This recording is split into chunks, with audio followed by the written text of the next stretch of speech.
പൃഥ്വിയുടെ ആദ്യം ഡയറക്റ്റ് ചെയ്ത സിനിമയിൽ ഏറ്റവും നിർണായകമായ വേഷം ചെയ്യുന്നു. ഇപ്പോൾ എമ്പുരാൻ വരാൻ പോകുന്നു. അത് എനിക്ക് ഭയങ്കര സന്തോഷം തോന്നിയത് രാജുവേട്ടൻ ഇപ്രാവശ്യം എമ്പുരാന്റെ ഷൂട്ട് ഫസ്റ്റ് ഞങ്ങൾ ഒരു മരക്കാറായിനോ ഇപ്പോൾ റിലീസിന് മുമ്പ് എത്ര രൂപയാണ് ആ സിനിമ ബിസിനസ് വൈസ് ജനറേറ്റ് ചെയ്തിരിക്കുന്നതെന്ന് നിങ്ങൾ അറിയുമ്പോൾ യു വിൽ ബി ഷോക്ക്ഡ്. എനിക്കറിയാം, പക്ഷെ ഞാൻ ആ പടത്തിന്റെ പ്രൊഡ്യൂസറോ ഒന്നും അല്ലാണ്ട് എന്നോട് പറയുന്നില്ല.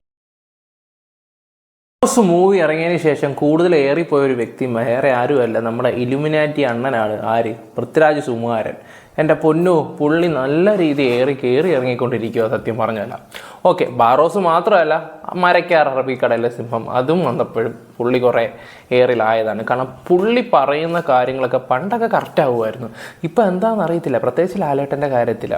നല്ല രീതി പുള്ളി ഇപ്പോൾ കയറിക്കൊണ്ടിരിക്കുക. എന്തായാലും നമുക്ക് ആ വീഡിയോ ഒന്ന് കണ്ടിട്ട് വരാം. പിന്നെ ലൈക്ക് ചെയ്യാത്തവർ എല്ലാവരും ഒന്ന് ലൈക്ക് ചെയ്യുക, സബ് ചെയ്യാത്തവരെല്ലാവരും. മരക്കാറായിനോ ഇപ്പോൾ റിലീസിന് മുമ്പ് എത്ര രൂപയാണ് ആ സിനിമ ബിസിനസ് വൈസ് ജനറേറ്റ് ചെയ്തിരിക്കുന്നതെന്ന് നിങ്ങൾ അറിയുമ്പോൾ യു വിൽ ബി ഷോക്ക്ഡ്. എനിക്കറിയാം, പക്ഷെ ഞാൻ ആ പടത്തിന്റെ പ്രൊഡ്യൂസറോ ഒന്നും അല്ലാണ്ട് എന്നോട് പറയുന്നില്ല. വെളിയിൽ എനിക്കറിയില്ല എത്രത്തോളം അതിനെക്കുറിച്ച് അറിയുന്നത്. It's a big film. ഞാൻ നേരത്തെ പറഞ്ഞു, എനിക്ക് ഒരുപാട് പൊക്കി പറയാൻ അവകാശമില്ല. അതുകൊണ്ട് ഞാൻ എന്റെ സിനിമ ജീവിതത്തിലെ എക്സ്പീരിയൻസിൽ ഞാൻ ഇങ്ങനെ ഒരു സാന്നിധ്യം വായിച്ചിട്ടില്ല. ബാറോസ് എന്ന സിനിമ ഇന്ന് ലോകത്ത് സംവിധാനം ചെയ്യാൻ എന്റെ അറിവിൽ ഏറ്റവും നല്ല ആള് ലാലേട്ടനാണ്. ബാറോസ് അൺഫോർച്ചുനേറ്റ്ലി അന്ന് ഷൂട്ടിംഗ് നടക്കാതെ പോയിട്ട് ഇപ്പൊ രണ്ടാമത് ഷൂട്ടിംഗ് തുടങ്ങിയപ്പോൾ വീണ്ടും ഞാൻ ആടുജീവിതത്തിന് പോകേണ്ട ഒരു സമയത്താണ് വീണ്ടും തുടങ്ങിയത്. അല്ലെങ്കിൽ അവിടെ love to be part of that film. അതിന് നോ ബൗണ്ടറീസ്, ഇതിന് ബഡ്ജറ്റ് ഒന്നുമില്ല. എന്നോട് എപ്പോഴും പറയും ബാറോസിന് ബഡ്ജറ്റ് ഇല്ല. പൊന്നണ്ണ ഭാഗ്യം അതിനകത്ത് അഭിനയിക്കാഞ്ഞത്. നിങ്ങളെ ഏറി തന്നെ, അല്ലാതെ തന്നെ നിങ്ങൾ ഏറി തന്നെയാണ്. അഭിനയിച്ചായിരുന്നെങ്കിൽ തീർന്ന്. അതിനകത്ത് എന്ത് സീനായിട്ട് അഭിനയിക്കാനാണെന്നാണ് ഞാൻ ആലോചിച്ച് സത്യം പറഞ്ഞല്ല. പ്രണവ് മോഹൻലാലിൻ്റെ ഇതായിട്ടോ എനിക്കറിയാൻ വയ്യാത്തതുകൊണ്ട് ചോദിക്കുകയാണ്. അതിനകത്ത് അങ്ങനെ പ്രത്യേകിച്ച് വലിയ സീനും കാര്യങ്ങളൊന്നുമില്ല. ലാലേട്ടനും ഉണ്ട്, ഒരു കൊച്ചുമുണ്ട്, പിന്നെ ഒരു കൊച്ചു താരമുണ്ട്. ഇത് മാത്രമുണ്ട് ആ പടത്തിനകത്ത്. അങ്ങനെ പ്രത്യേകിച്ചായിട്ട് എനിക്കൊന്നും ഫീൽ ചെയ്തില്ല. എന്നാലും പിന്നെ ലാലേട്ടൻ്റെ ഡയറക്ഷൻ കാണാൻ താല്പര്യമുള്ളവർക്ക് എന്തായാലും ആ തിയേറ്ററിൽ പോകും. ഞാനിപ്പം പോയ സമയത്താണെങ്കിൽ പോലും ഹൗസ്ഫുള്ളാണ് ഷോ. അത് വേറെ കാര്യം. പൃഥ്വിരാജ് എന്തുണ്ടെങ്കിലും വെട്ടിത്തുറന്ന് പറയുന്ന ഒരു ക്യാരക്ടറാണ്. പിന്നെ അദ്ദേഹം ഡയറക്റ്റ് ചെയ്ത പടമാണ് ബ്രോ ഡാഡിയും ഈ പറയുന്ന ലൂസിഫറും ഇപ്പം തന്നെ എമ്പുരാനും. ബ്രോ ഡാഡി OTT റിലീസായിരുന്നു, അത്യാവശ്യം കുഴപ്പമില്ലാത്തൊരു മൂവിയായിരുന്നു. എമ്പുരാൻ വേറെ ലെവലായിരിക്കുമെന്ന് പറഞ്ഞു. പിന്നെ അതുപോലെ തന്നെ ലൂസിഫറിൻ്റെ കാര്യം എടുത്ത് പറയാൻ, ഞാൻ ആദ്യം ഈ പടം കാണാൻ പോയ സമയത്ത് എൻ്റെ റിവ്യൂ അന്നത്തെ എൻ്റെ ഫ്രണ്ട്സിനോടൊക്കെ ചോദിച്ചപ്പോൾ കുഴപ്പമില്ല, പക്ഷെ അവസാനത്തെ പുള്ളിയുടെ എൻട്രിയും കാര്യങ്ങളും ഒക്കെ കണ്ടപ്പോഴത്തേക്കാണ് പിന്നെ ഈ റിവ്യൂ ചെയ്യുന്നവർ പുകഴ്ത്തേയും അടിക്കാൻ തുടങ്ങിയപ്പോൾ പടം കയറി കൊളുത്താൻ തുടങ്ങി സീരിയസ്ലി. അപ്പോൾ ഞാനത് കണ്ടിട്ടാണ് തിയേറ്ററിൽ പോയി ഈ പടം കാണുന്നത്. എനിക്ക് നല്ല രീതിയിൽ ഇഷ്ടപ്പെട്ടു. എനിക്കും എൻ്റെ അമ്മയ്ക്ക് നല്ല രീതിയിൽ ഇഷ്ടപ്പെട്ട ഒരു ഇതായിരുന്നു. എന്തായാലും എമ്പുരാനെ കുറിച്ച് ടോവിനെ പറയുന്ന കാര്യങ്ങൾ നമുക്കൊന്ന് കേട്ടു നോക്കാം. അതുപോലെ ടോവിന്റെ അടുത്തേക്ക് വരാണ് എമ്പുരാൻ. ഇത്തവണ ഞങ്ങൾ എന്ത് മാസമാണ് പ്രതീക്ഷിക്കേണ്ടത്? ഞാൻ കണ്ടിടത്തോളം ഒരു ലൂസിഫർ എന്നുള്ള സിനിമയേക്കാൾ വലിയൊരു സിനിമയാണ്. അതിന്റെ വലിപ്പത്തിനേക്കാളും കൂടുതൽ എനിക്ക് തോന്നുന്നു കുറെ അതിനേക്കാൾ കഥാപരമായിട്ടും ബിഗർ കാരണമാണ്. അതിപ്പോൾ ലൂസിഫർ എന്നുള്ള സിനിമ തീരുന്ന പോയിന്റ് കണ്ടാൽ നിങ്ങൾക്ക് അറിയാമായിരിക്കുമല്ലോ. അവിടെ നിന്നാണല്ലോ എമ്പുരാൻ തുടങ്ങുന്നത്. അങ്ങനെ തന്നെയായിരിക്കും. എൻ്റെ ക്യാരക്ടറാണെങ്കിലും കഴിഞ്ഞ തവണത്തെ പോലെ തന്നെ ഭയങ്കര ഇൻട്രസ്റ്റിംഗ് ആയിട്ടാണ് ആ ക്യാരക്ടർ ഉള്ളത്. ക്യാരക്ടർ ആർക്കാണ് എനിക്ക് കഴിഞ്ഞ തവണത്തേക്കാൾ ഒരു 2-3 ദിവസം എങ്കിലും അല്ലെങ്കിൽ 3-4 ദിവസം കൂടുതൽ ഷൂട്ടിംഗ് ഉണ്ടായിരുന്നിട്ടുണ്ടാവും ഈ സിനിമ. പക്ഷെ ഞാൻ എപ്പോഴും രാജുവിൻ്റെ ഡിറക്ഷനിൽ വർക്ക് ചെയ്യാനായിട്ട് ഭയങ്കര സുഖമാണ്.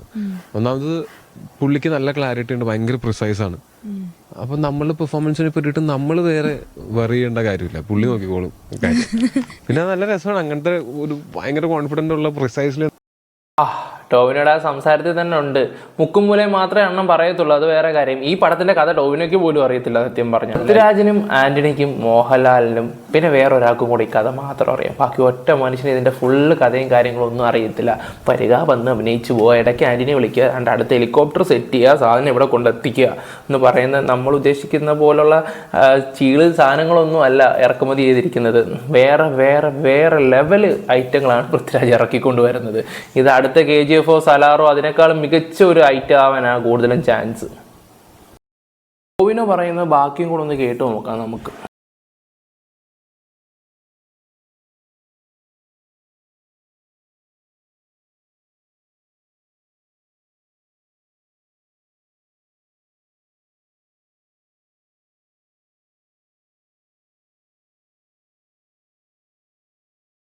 എന്താ വേണ്ടെന്നൊക്കെ അറിയാവുന്നൊരു ഡയറക്ടർ. പക്ഷെ നമുക്ക് വേറെ കൗതുകം കൂടെ ഉണ്ട്.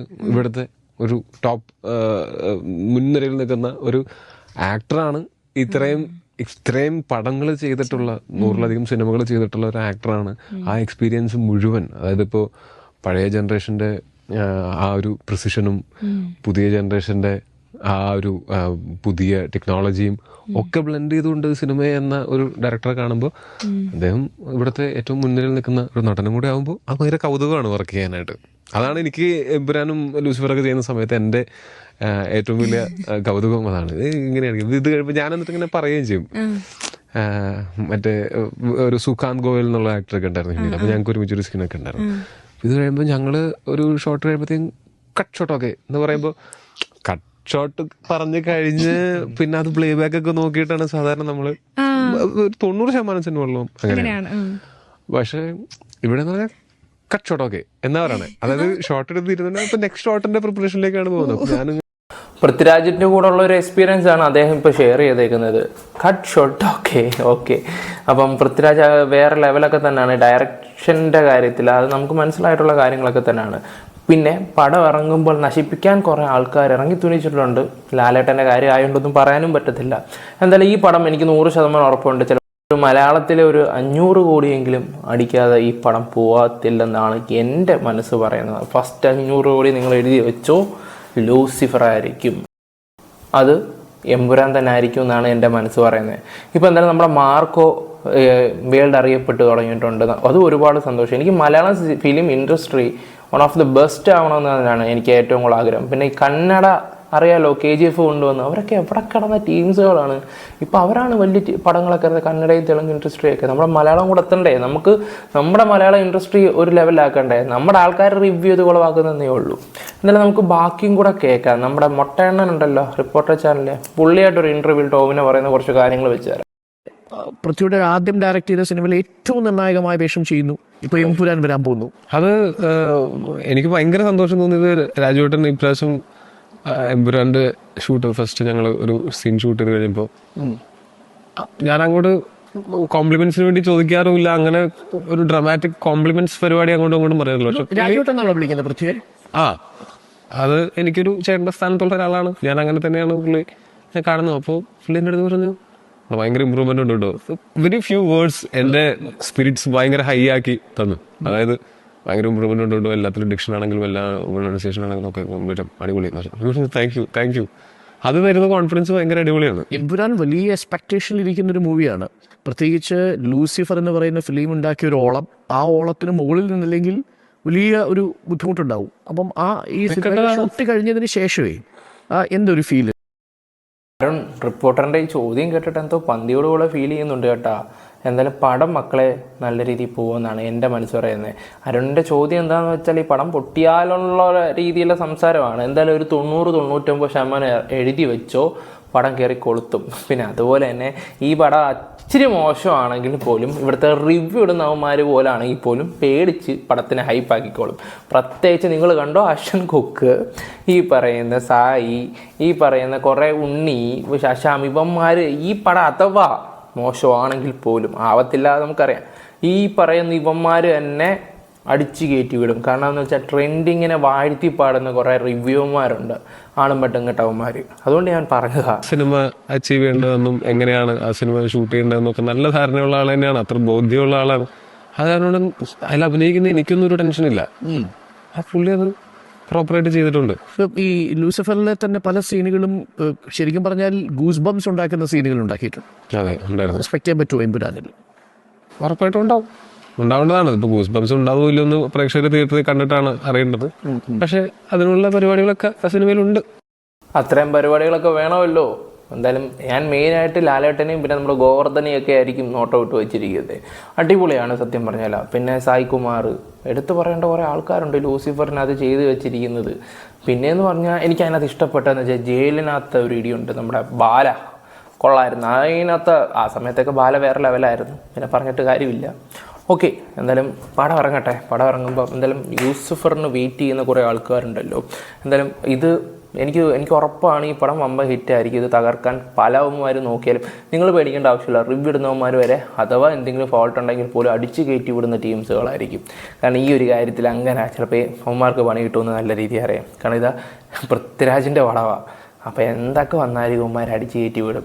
ഗുരുവായൂർ അമ്പലനടയിലൊക്കെ എന്തോ അവന്മാർ റിവ്യൂ പറഞ്ഞിരിക്കുന്നത് വേറെ ലെവലിൽ പടം ഒന്നാക്കിയാണ് വെച്ചിരിക്കുന്നത്. അപ്പോൾ പിന്നെ തീർച്ചയായിട്ടും മലയാളത്തിലെ അവന്മാർ തന്നെ റിവ്യൂ ഇട്ട് തന്നെ 2 ദിവസം കൊണ്ട് ഒരു 150 കോടി അടിപ്പിക്കുന്ന രീതിയിലാക്കി തരും. അതുകൊണ്ട് നമ്മുടെ വീഡിയോസ് ഇഷ്ടപ്പെട്ട ലൈക്ക്, ഷെയർ, സബ്ബൊക്കെ ചെയ്യുക. ലാലേട്ടൻ ഫാൻസുകാർക്ക് എല്ലാവർക്കും ലവ് യു ഓൾ.